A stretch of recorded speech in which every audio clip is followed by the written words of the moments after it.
கர்த்தருடைய பரிசுத்தமுள்ள நாமத்திற்கு ஸ்தோத்திரம். இன்றைய நாள் கர்த்தருடைய வார்த்தையாக நாம் தியானிக்கும்படி லூக்கா எழுதின சுவிசேஷம் 2ஆம் அதிகாரம் 17வது வசனம்.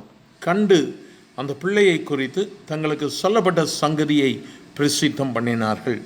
மேய்ப்பர்களை குறித்து இந்த இடத்துல வேதம் சொல்லுகிறது. மேய்ப்பர்கள் தங்களுக்கு சொல்லப்பட்டதை அவர்கள் பிரசித்தம் பண்ணுகிறார்கள்.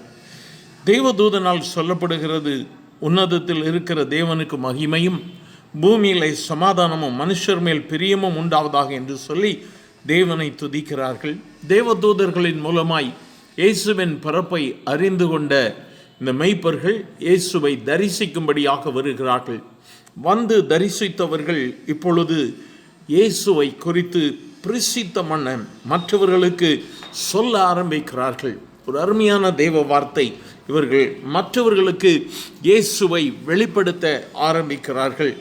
இந்த வார்த்தைகளை மேய்ப்பர்களால் தங்களுக்கு சொல்லப்பட்டதை கேட்ட யாவரும் அவைகளை குறித்து ஆச்சரியப்பட்டார்கள். சுவிசேஷம் மற்றவர்களுக்கு கேட்க சொல்லப்படும் பொழுது அவர்கள் கேட்கும் பொழுது ஆச்சரியம் அடைகிறார்கள். அவர்களுடைய உள்ளத்தில் மாற்றங்கள் உருவாகிறது. இயேசுவின் பிறப்பு நாம் நம்மோடு கூட வைத்து கொள்வதற்காக அல்ல, நாம் அனுபவிக்கிற இன்பத்தோடு சமாதானத்தோடு கூட நிறுத்தி வைப்பதற்காக அல்ல, இயேசுவை நாம் பிரசித்தம் பண்ணும்படியாக அழைக்கப்பட்டிருக்கிறோம். இயேசுவின் பிறப்பு ஒரு பெரிய நற்செய்தி. இந்த நற்செய்தியை நாம் மற்றவர்களுக்கு அறிவிக்கும்படியாக அழைக்கப்பட்டிருக்கிறோம். இந்த வார்த்தைகளை கேட்கிற தேவ பிள்ளையே, எத்தனை பேருக்கு நாம் இயேசுவை பிரசித்தம் பண்ணி இருக்கிறோம்? எத்தனை பேருக்கு இயேசுவை குறித்து நாம் சொல்லி இருக்கிறோம்? இந்த மேய்ப்பர்கள் படிப்பறிவில்லாதவர்கள், ஆனாலும் அவர்களுடைய இருதயத்தில் ஒரு வாஞ்சை, ஒரு எண்ணம், தாங்கள் கண்டதை அவர்கள் மற்றவர்களுக்கு சொன்னார்கள். இந்த நாளிலும் கூட இந்த வார்த்தைகளை கேட்கிற தேவ பிள்ளையை, நீ அநேக அற்புதங்களை பெற்றிருக்கலாம், ஆசீர்வாதங்களை பெற்றிருக்கலாம். இந்த காரியங்களை சொல்லி மற்றவர்களுக்கு இயேசுவை அறிமுகப்படுத்துவோமா? இந்த கிறிஸ்மஸ் நாட்களில் ஒரு புதிய உடன்படிக்கை, இயேசுவை நான் மற்றவர்களுக்கு நான் அறிவிப்பேன், பிரசித்தம் பண்ணுவேன்.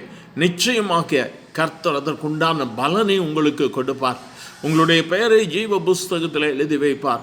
அதற்குண்டான மேன்மை அவர் கொடுப்பார். மனிதர்களின் முன்பதாக என்னை அறிக்கை இடுகிறவர்களை நான் பிதாவின் முன்பு அறிக்கை இடுவேன் என்று அவர் சொல்லியிருக்கிறார். ஆகவே இந்த இயேசுவை பிரசித்தம் பண்ணுவோம். இந்த கிறிஸ்மஸ் மற்றவர்களுக்கு இயேசுவை அறிவிக்கக்கூடியதாக நாம் அவரோடு கூட ஒரு பொருத்தனை எடுக்கக்கூடிய கிறிஸ்மஸ் ஆக இருக்கட்டும். கர்த்தர் உங்களை ஆசீர்வதிப்பாராக. அன்பின் ஆண்டவரே, ஆசீர்வதிக்கப்பட்ட இந்த வேலைக்காக நன்றி. உம்முடைய வார்த்தையின் மூலமாய் எங்களோடு கூட பேசினர். உம்முடைய பிறப்பு அற்புதமானது, அதிசயமானது. இந்த அதிசயமான பிறப்பை மற்றவர்களுக்கு சொல்லி, இயேசு பிறந்தது மனுக்குலத்தின் மீட்புக்காக, எங்களுடைய வாழ்க்கையில் இயேசுவை பெற்றிருப்பது நாங்கள் பெற்ற சலாக்கியம். அதை மற்றவர்களுக்கு அறிவிக்க உம்முடைய பிள்ளைகள் ஒவ்வொருவருக்கும் கிருபை கொடுங்கப்பா.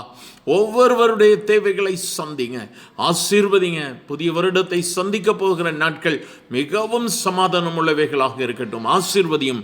இயேசுவின் நாமத்தில் பிதாவே. ஆமென், ஆமென்.